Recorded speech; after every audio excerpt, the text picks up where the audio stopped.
नमस्कार। संगीत सुधा पर आपका स्वागत है। कक्षा 11वीं के लिए पिछले वीडियो में मैंने राग भीम पलासी का परिचय दिया था।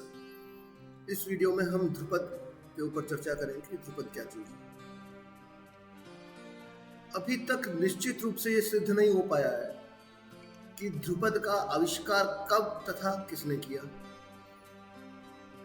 क्योंकि अलग अलग जो संगीत शास्त्री हैं या अलग अलग जो विद्वान हैं उनके मत भी अलग अलग हैं। तो निश्चित रूप से नहीं कहा जा सकता कि ये कब और किसने इसका आविष्कार किया, परंतु एक तथ्य देखने में मिलता है कि 15वीं शताब्दी के जो ग्वालियर के जो महाराजा थे, महाराजा मानसिंह तोमर, उन्होंने ध्रुपद का बहुत प्रचार किया। उस समय के वो ध्रुपद के प्रचार करने में सबसे महत्वपूर्ण यानी कि अग्रणी लोगों में से एक थे। तो इसीलिए कई जो संगीत शास्त्री हैं वो ये मानते हैं कि राजा मानसिंह तोमर ही इसके जन्मदाता हैं, यानी कि उन्होंने ही इसकी रचना की। लेकिन दूसरी तरफ यदि हम देखें तो इसका उल्लेख किसी संगीत शास्त्र या किसी ग्रंथ में नहीं मिलता, तो इसको पूर्णतः वैज्ञानिक नहीं माना जा सकता।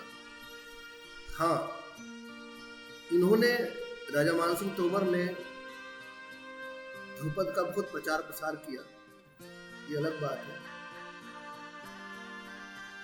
वैज्ञानिक रूप से हम नहीं कह सकते कि राजा मानसिंह तोमर ने ही इसका आविष्कार किया, परंतु इन सब बातों को छोड़ के हमको ध्यान देना चाहिए कि ध्रुपद है क्या, वह वास्तव में क्या चीज। अकबर के राज्यकाल में भी जितने संगीतज्ञ हुए सभी ध्रुपद ही गाते थे, यह तो प्रामाणिक है। ये ग्रंथों में उल्लेख मिलता है कि जैसे तानसेन और उनके गुरु स्वामी हरिदास जी, बैजू बावरा, गोपाल, ये सब जो संगीतज्ञ अकबर के समय में हुए हैं, ये सब ध्रुपद ही गाते थे। तो आइए अब जानते हैं ध्रुपद गायन के किस तरह का गायन है। ये ध्रुपद जो है वो गंभीर प्रकृति का गायन है। पुराने समय में या पूर्व काल में इसका जो नाम था वो ध्रुव पद था। जिस तरह से ध्रुव एक अड़िग तारा है, उसी तरह से इसका गायन भी गंभीर प्रकृति का तथा मुश्किल गायन था। इसमें काफी शक्ति व्यय होती थी, कंठ की और फेफड़ों की काफी शक्ति लगती थी, इसीलिए इसे मर्दाना गीत भी कहा जाता था। मध्यकाल में ध्रुपद अपने चरम पे था, इसका गायन बहुत प्रचलित था उस समय, परंतु धीरे धीरे जैसे जैसे जनमानस में रुझान जो है वो बदलता गया और इसकी जगह ख्याल गायकी ने ले ली। ध्रुपद के 4 भाग होते हैं: स्थायी, अंतरा, संचारी तथा आबोध। इसके जो बोल हैं, बंदिश के जो बोल, वो ब्रज भाषा में होते हैं। इसमें वीर रस, शांत रस, श्रृंगार रस प्रधान रहता है तथा गंभीर प्रकृति का होने के कारण इसकी जो संगति की जाती है वो भी गंभीर प्रकृति का जो वाद्य है पखावज, उसके साथ की जाती है। इसमें 4 ताल, सूल ताल, तीव्रा, मत ताल आदि ताल बजाए जाते हैं।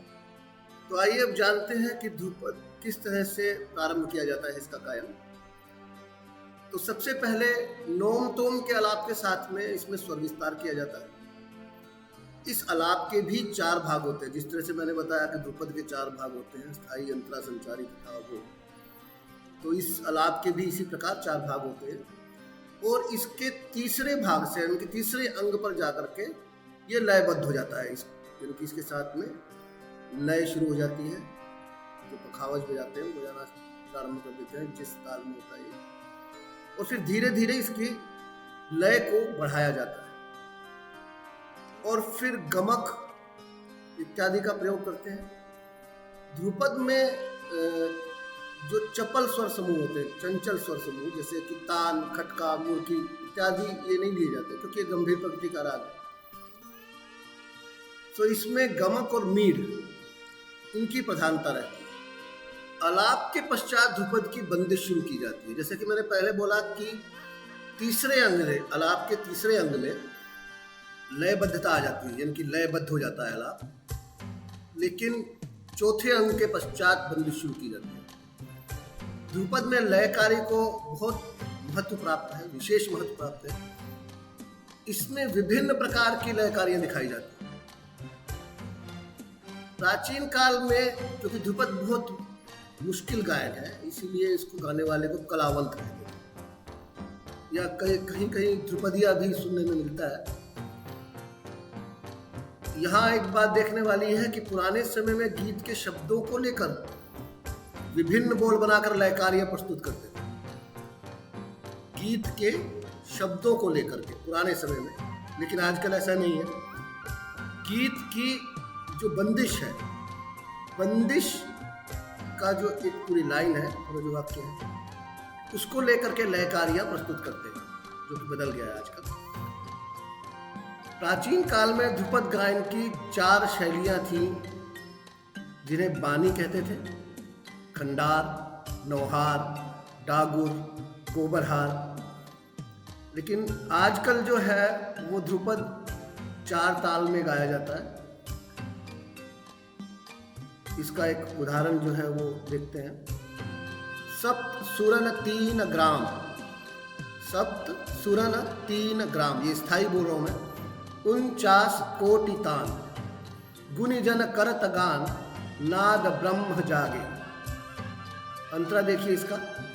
जीवन को गति जान, जीवन को गति जान, सांस सांस जैसे तान, हर धड़कन लय समान, अर्पण प्रभु आगे। तो ये था ध्रुपद के बारे में कि ध्रुपद गायन क्या चीज़ है। अगले वीडियो में हम ख्याल गायन के बारे में चर्चा करेंगे। तब तक के लिए धन्यवाद।